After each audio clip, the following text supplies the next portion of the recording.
War never changes, and neither does Todd Howard's dedication to making every Bethesda game worse than the last one.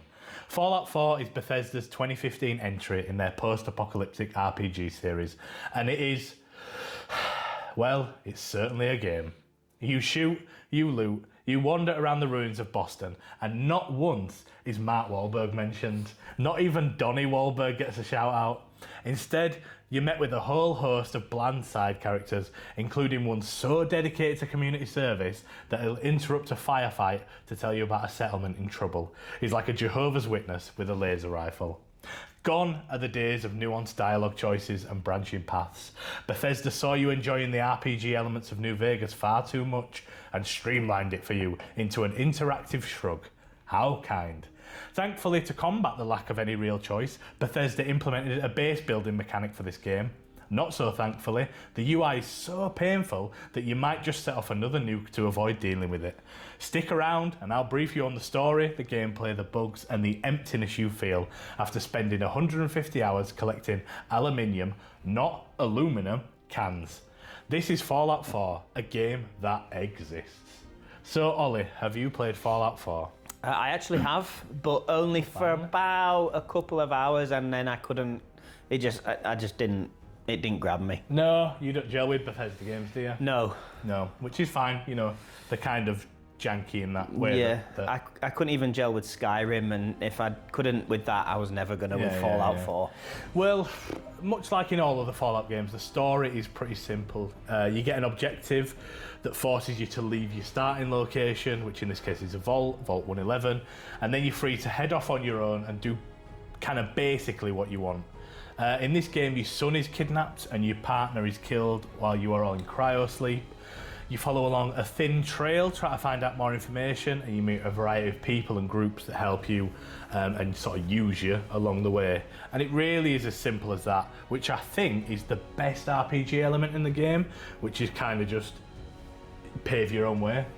Out you go into Boston.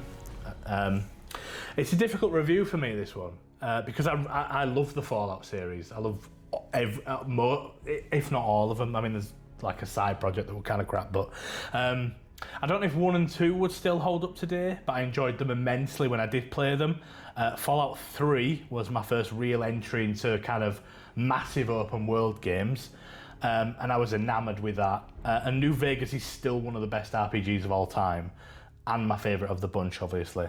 And Fallout 4 just feels kind of flat in comparison to all of those. I know Fallout 1 and 2 and Vegas were made by a different studio than Bethesda, but you think they'd sort of reap elements of that, but it just feels really flat. Firstly, what I think it does do well, I think it is probably the best world of the Fallout games. It's really densely packed and there's so much kind of interesting stuff to see. If you pick any random building as you're walking around, you'll no doubt find interesting lore that has no impact on the main story really, but it gives you details of kind of the world before the nukes fell and, you know, a little bit after when everything were going wrong. And there's also some really cool side quests in this game, really randomly cool ones. My favourite is where you find a pirate ship that's lodged on a building and robots have taken over the pirate ship and they're pretending to be pirates. So you help them dislodge it from a building and, you know, send it back into the sea. And it's just the random little side quests are really cool like that. And so often as well, I'd arrive somewhere and I'd hear gunshots and I'd be like, oh, cool, where are they coming from? So I'd find the source, and you see like a random skirmish between, you know, the Brotherhood of Steel and a Deathclaw, and it helps the world feel real. It feels like you're just a piece in the puzzle. Everything's going on around you, and you're just one small little piece in it. You know, I'd be taking on a band of raiders and then some ghouls would jump into the fray. Then Brotherhood would land in the vertibirds and help out. And then maybe like Mirelurks would come out of the ocean to fight. And then you're just in the middle of this really chaotic battle, even though you were just fighting 1 or 2 raiders to start with. The base building as well. While sometimes it is painful, the UI don't really work that well in terms of like snapping things together. But I kind of liked it. I liked the base building. And it's cool having these bases all over the map because you find different settlements that are like in trouble and you find different places where, oh, we could build a settlement here if we clear out the enemies. And it's nice to have those all over the map where you can like drop in, resupply, have a sleep in a safe place, have a little rest. Especially when you're playing on hardcore mode as well, which obviously you need to like drink and eat and sleep and everything. To find resources for the bases, you have to loot kind of scrap on your travels, which gives this really weird like buzz when you find some super glue on a shelf. You're like, yes, come on! And you're buzzing just to find super glue, which I think is very strange. I think the gameplay is okay.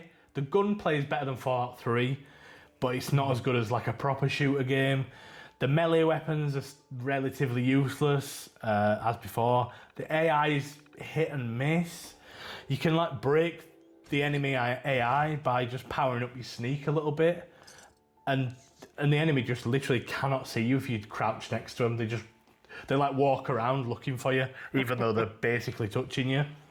And I got stuck a lot for some reason. Like I'd fall between two railings, and I just could not move, and I'd have to like either just mash a load of buttons or I'd have to reload a save. And I don't know whether I was just really unlucky, but it seemed to happen to me a lot. The most disappointing part of this game for me is the dialogue. In New Vegas, the dialogue was integral to the game. In fact, it was probably overpowered. But in this game, it's just nothing. Your dialogue option, you get 4 dialogue options for every time you have to make a choice. But your options are yes, no, but actually yes, I'll do it. Sarcastic, but yes.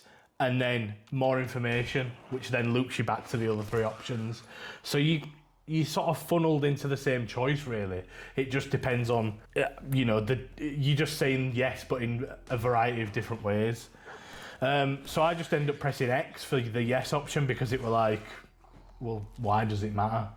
Which is a real shame because it's always a lot more engrossing in a game where you've got dialogue options and you think, what would I say if I were really in this situation? And in Fallout 4, I just didn't care. It was like, yeah, bang, bang, bang, bang, bang, skip this. The main story and the associated groups feel kind of undercooked.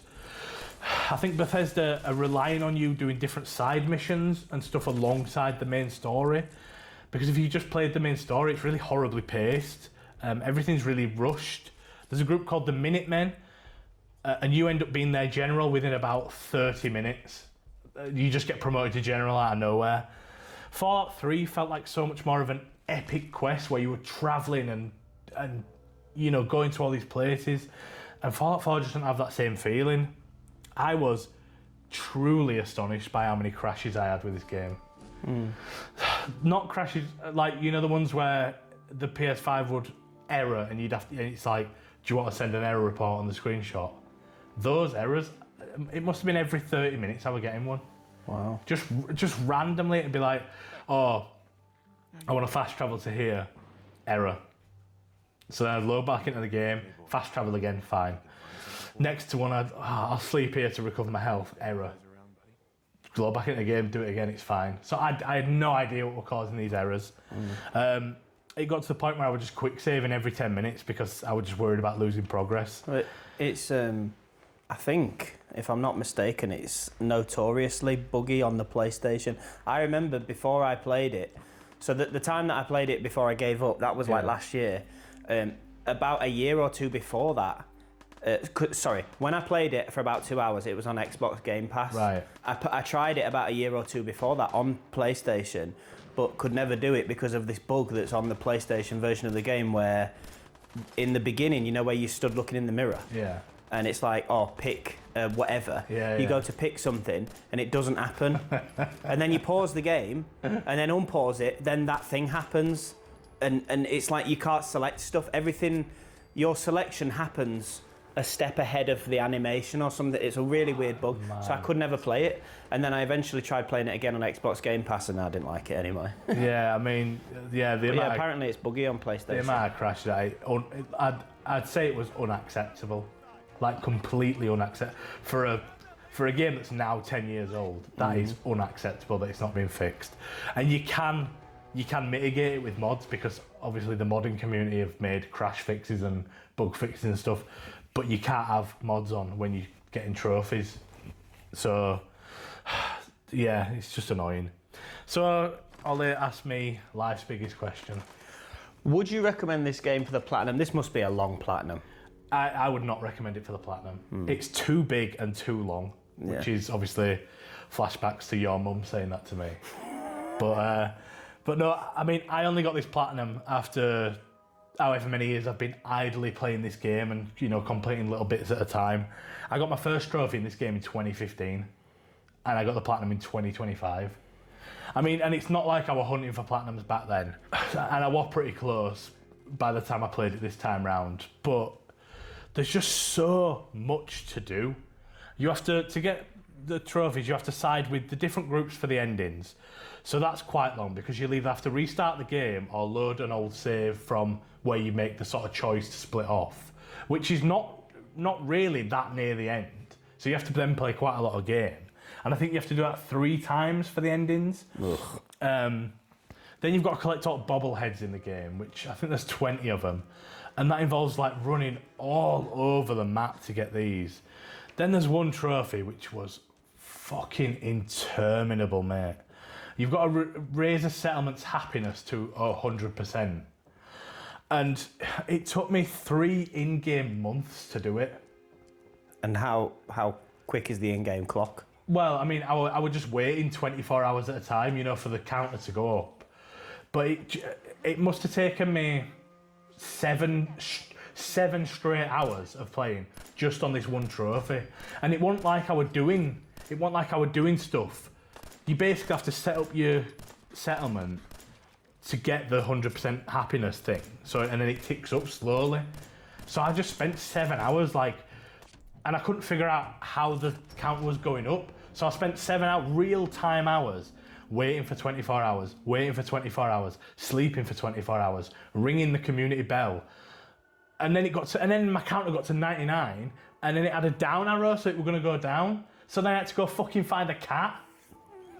Because apparently that gives like an extra little boost of happiness, and eventually I got the cat, waited a bunch more time, and it got the thing up to 100. It took so long just for that one trophy. And I think there's like 50 trophies in the game. And obviously a lot of them are just doing the missions and doing the side missions and stuff, but it's too long. It's far too long to get it. So unless you really like this game, I wouldn't bother with the platinum. Bringing me a cat would lower my happiness. Well, you'd be dead. You'd be a dead settler. Would I recommend this just to play? I would, but with caveats. It's a sad state of affairs, but I think mods make this game playable. And it's a very Bethesda thing, that putting out a half-assed game and then letting the modding community provide all the fixes and extra content and stuff. But if you're going to be into Bethesda games, I think you've just taken that on the chin by now. That's what they do and that's what you're going to have to rely on. I'd recommend playing this game on hardcore mode, so that's where you have to think about eating, sleeping, drinking water, you know, your healing works different, that kind of stuff. And I'd put it on like average to hard difficulty. Hardcore mode just makes it so much more immersive because you have to think like you would in real life if you were in a situation where it's like, right, where am I going to eat next? Where am I going to sleep safely? You can't fast travel in hardcore mode. And bullets take up like weight in your inventory rather than being weightless, so you can just have infinite ammo basically. Hardcore mode with mods on is the best way to play this game, with kind of some visual mods, not necessarily like extra content mods, but definitely visual mods and definitely mods to fix the bugs. So I had so much fun just exploring, sneaking around, finding places to sleep, eat, you know, creeping around on hardcore mode, and it breathes life into the game, like as opposed to just playing it on vanilla in non-hardcore mode. So, in the immortal words of Ron Perlman, it's not that easy. Plus, you're 9, you're not old enough to be giving me advice. That's the wrong film, innit? That's Hellboy, that one. Shit. My mum would never bang you.